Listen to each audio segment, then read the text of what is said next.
So anyways, the last thing we have here is this year the grower left us a control or an unplanted middles to look at and test. So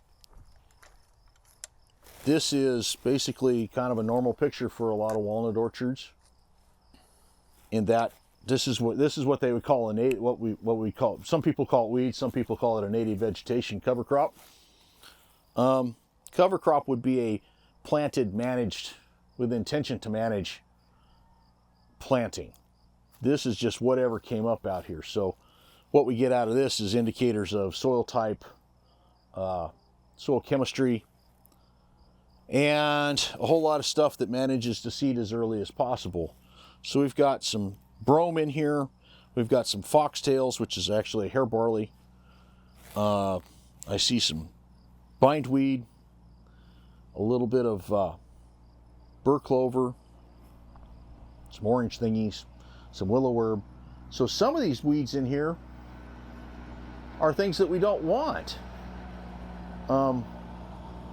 So yeah, they could come in and mow this and manage some of it, but some of it's going to pop back and make seeds and before you get back out here with a mower again. So it's not necessarily optimal. This could be kept clean with herbicides, but that's expensive. And you're really not doing anything for the soil. And what we see, what's the biggest thing we see in this thing is we can walk down the row of one of these things that has even just the straight triticale in it. And it's pretty uniform all the way through. It might get a little thinner in wet spots. It might be a little this, might be a little that, but it's there. As we go down this road, there's spots out there where there's nothing on the ground. So it's going to evaporate faster. It's going to crust up, water stood, which isn't necessarily good for your crop root zones.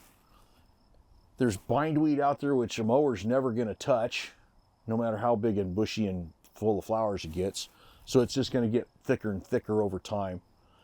One thing that we did find was in cutting some of these plots was, yeah, the cover crop suppressed what would normally be weeds out there from last year.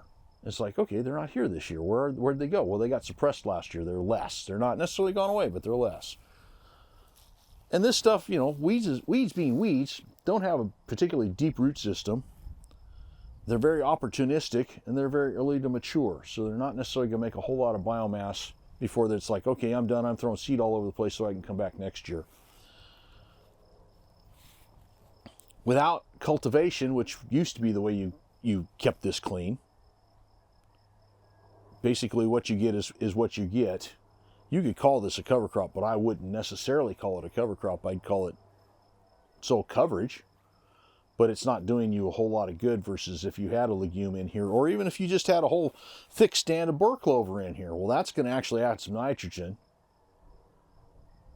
And you'll see a shift by rainfall more often than not in what weeds grow best year to year over time. If you just left the weeds out there and let them, you know, managed them the same way pretty much every year. In other words, yeah, today's the day after tax day, I got to go mow the weeds.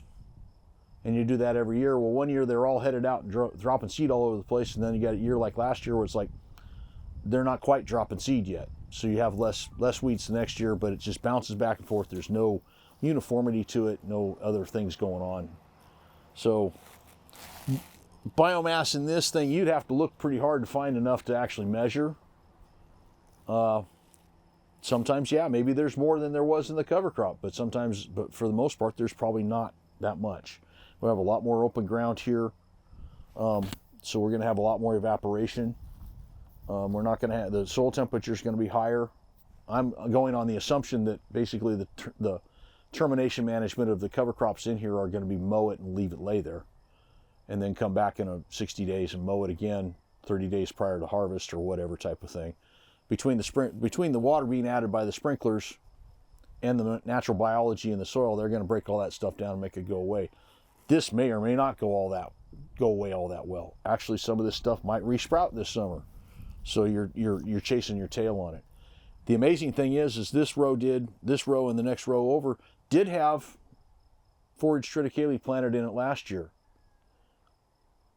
I didn't see this thing before all that, but I would imagine that basically if we hadn't put that in there last year, there'd be even fewer weeds here.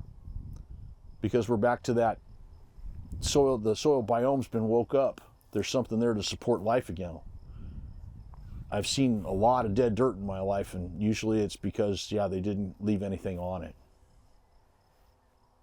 So anyways, I'm not a fan of weeds. I can live with them, but I'm not a fan of them.